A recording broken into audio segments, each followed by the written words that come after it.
Hey crafty friends, I wanted to share my latest little project. I never made one of these before, which is a burlap wreath. So I kind of put a little twist with adding some little things to it. So I just kind of wanted to share it with you. I made this for my front door. This is a wreath. I believe this might be an 18-inch because my front door is pretty big and I don't like when it covers like that little knocker in the center. So the other ones, like I made a smaller one and then I was kind of disappointed because either way it had to kind of sit on that.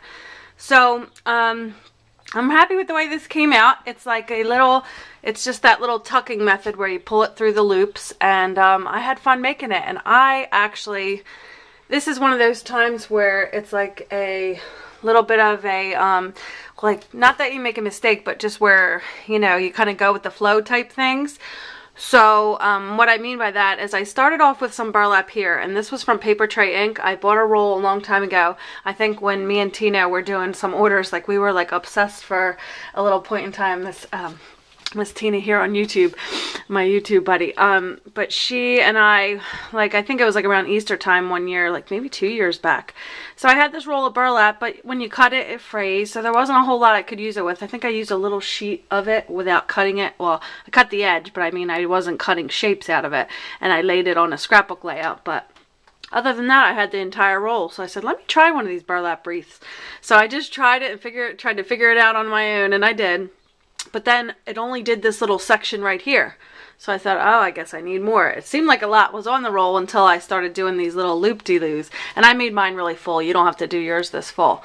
So what I did was, I was going to go to Hobby Lobby, use my discount. But again, like I said before, and to pick up burlap rolls, I mean, and like I said before, I feel bad, like when I go in and my manager is always so busy.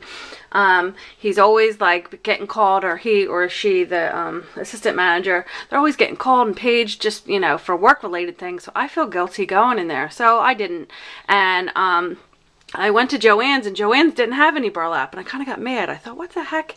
So like I drove all the way here because it is a project to get out with my little one. So long story short, like my stories are never short, but I went to Walmart and they had burlap, but they didn't have any plain burlap rolls. They had fancy ones. So I had to get creative, and I'll show you what I did.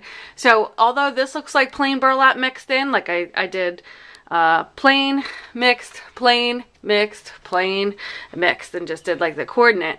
It's not plain. So because they didn't have any in their little wedding section, and let me see if I can show you.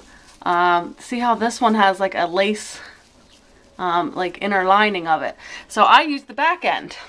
So I used the back end to get the natural burlap look, and just kind of, even though the lace is very pretty, but for this, if I did the lace mixed in with this, it was just too much. So I decided to go with the plain burlap, and then this is another one, I think it was in the wedding section, it's like a printed one, but it's still quite tame. It's like, you know, like a white, I don't know if that's called quadrifoil, what it is, whatever it is, I like it. But so I used that one there. So here it goes into plain, and let me back up a little bit now that I'm on it. So I just did coordinated. So I did plain, you know, did a little section of that, and they're already kind of divided on the wreath form itself, so it was easy to know when it's time to change. And I just brought the other end of the roll instead of cutting it, and I just fed it through the other end. So this took about 3 rolls of burlap, and then I had a little extra, and I'll show you what I did with that in a minute.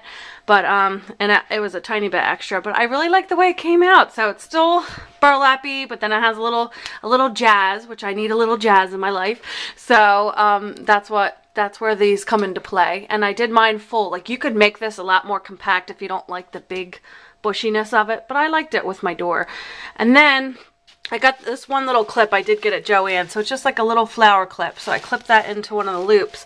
And then my mom helped me with this. So this was I was going to paint it initially. She's like, I kind of like it the natural color. But then we couldn't figure out how to attach it to here. I said, oh, Mom, I have twine upstairs in my craft room. So she was here helping me.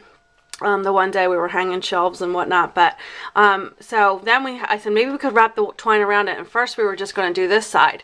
So then just down up the one side and then leave this blank, and then when we did that, it looked like these needed a little bit of a twine hug over here. So then we went and did a little bit around just to make it even. And well, I say we, and I made my mom do that part. So, but she did a good job, and I also made her figure out. I said, Mom, but how am I gonna? So we left string, like long strings behind it as we did the twine, and we snipped a piece and then she wrapped it around the other new pieces. So only on this end she left long strings that she could use to attach it to the wreath, because I know this door is constantly open and closing because we have the storm door here. So I like to leave it open on sunny days as it is now. Plus, I think that'll help because the sun really beats down on here, and I know burlap can fade, and some of my other wreaths have faded. And so when I can, I like to leave this door open so it's not beating directly on it anyway. So that's just my little trick. But my mom, she went through these loops and tied it on. So now we don't have to worry about, like, it's freestanding on this side, but we don't have to worry about it actually falling off. So the clip was from Joann's, the little bee was from Walmart, and twine, you can get this all over, the rustic twine, but that, but I kind of liked it. And I thought for my very first burlap wreath, you know, not to toot my own horn, but I liked it. So that's all that matters. But again, like I said, if you don't like it this floofy, you can definitely make it more compact and make it smaller. So really quick, I'll show you. That's just the mirror I made. Here is where I use the other, and this is just a little table. Let me see if I can back it up. Tally's got everything such a mess in here. I'm gonna trip over toys. This is just a little sitting area near our bookshelf and near my like TV stand here. But this is just a little table we have, and here's where we use the little extra. So I just kind of used it as like a little tablecloth, and I change this out often, so I'll probably change it out again, but you know, you use what you have. So just want to share that little wreath I made, and if you guys have ever made one, show me yours or tag me to your video. I think it was cute, and just the fact that you made your own. And I sent it to my husband. I said, I know you don't care about crafts, but I said, look what I made. And he's like, why do you think I don't care? And he's like, that's really nice. He's like, a little bit too nice.